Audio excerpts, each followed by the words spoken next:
Welcome to qnawire.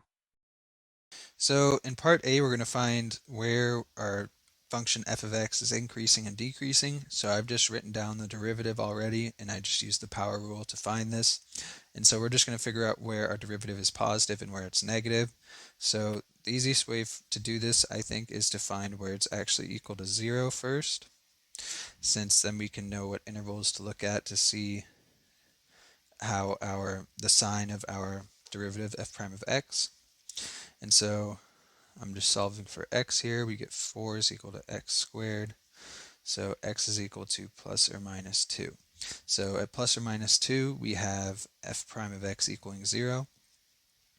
And now if we look at the intervals, x being less than negative 2, x being between negative 2 and 2, and x being greater than 2, sorry, and we look at the sign of our derivative, we'll know where we're increasing and decreasing. So if we plug in an x value less than negative 2, let's just say negative 3, we get 9 times 3 minus 12, which is positive, so our derivative f prime of x is greater than 0. If we plug in a value between negative 2 and 2, let's just say 0, we get 0 minus 12, which is negative, so our derivative f prime of x is less than 0. And then if we plug in a value of x greater than 2, say 3, we get 9 times 3 again, 27 minus 12 is positive.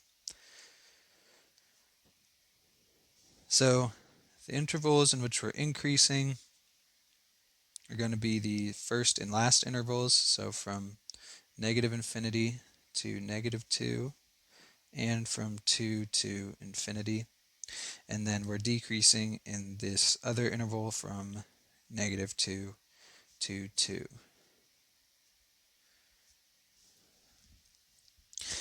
Now if we go to part B, what we're going to do is find local maximum and minimum values, and we already found the zeros of our derivative up here at plus and minus 2, so we're just going to look at the information we already found. So we want to look at values of x less than negative 2. We can see that we're going positive, and the values after negative 2 are negative. So we're going from increasing slope to decreasing slope at x is equal to negative 2, which means we have a maximum value. So we have a local max at x is equal to negative 2. And if we look at the values before 2 but greater than negative 2, we're negative, and then greater than 2, we're positive. So we're going from negative values to positive values, or a decreasing slope to increasing slope, which means it is a local minimum.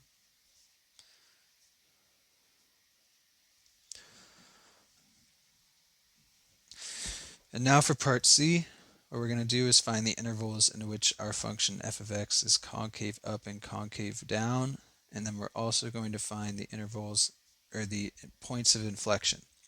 So I've written down this first derivative because we're going to use it to find our second derivative, which then we can use to figure out concavity. So I'm just going to use the power rule again.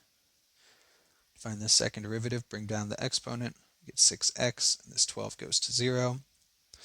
And now this one, we just want to look at where this is negative and where it's positive. Well, you can see that it's going to be negative whenever x is negative. It's going to be positive whenever x is positive. So we're concave up from 0 to infinity, since we need positive values for our second derivative to be concave up. And we're concave down from negative infinity to 0. And then we also have an inflection point at 0, since that's where our second derivative is equal to 0, and we know we're going from negative to positive, so we're actually crossing that x-axis at x is equal to 0. So inflection point at x is equal to 0, and if we plug that back into our original equation, this is actually equal to 2. So we have the inflection point is at this point 0, 2. And now for part D, what we're going to do is use all this information that we found and actually try and sketch a graph of our function. So we know that f of 0 is 2, so 0, 2, and that's an inflection point. We know that f of 0 is, oh, never mind. We know that f of 0 is 2, so I've plugged that point in here. And now we want to look at well, we're concave up before, or sorry, we're concave down when we're negative. So I'm just going to put concave down, concave up so I remember. And then we have a local max at x is equal to -2, a local min at x is equal to 2. So what we're going to do now is I'm actually going to just plug in f of 2 into our equation, which was x to the third minus 12x, so 2 to the third minus 12 times 2 plus 2. And this is equal to 8 minus 24 plus 2, which is equal to -14. So we have this point at 2, -14, which I'm just going to put down here. I'm not going to get super specific. And now I'm going to figure out f of -2. So the only difference here is we're going to have plus 24 instead of minus. And this is going to be 8 plus 24 is 32, 34. So we have a point at f is equal to -2, 34. Let's just say up here. And now we can look at, and this is at -2, and we know that this is a maximum value. This is a minimum value.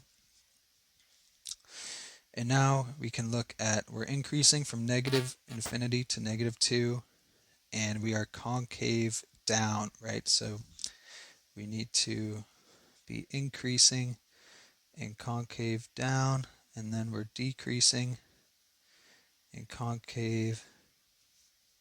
Oh, actually, I messed that up. So we're increasing and concave down, and then at this point 0, 2, we start to be concave up since that's a inflection point, and we are now still decreasing until we get to this point at 2,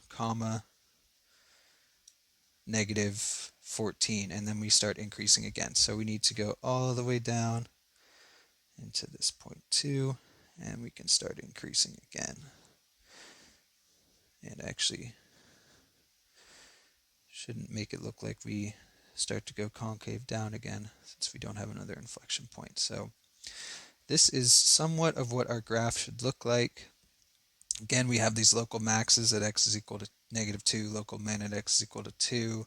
We're decreasing from -2 to 2. We're increasing from -infinity to -2 and from 2 to infinity.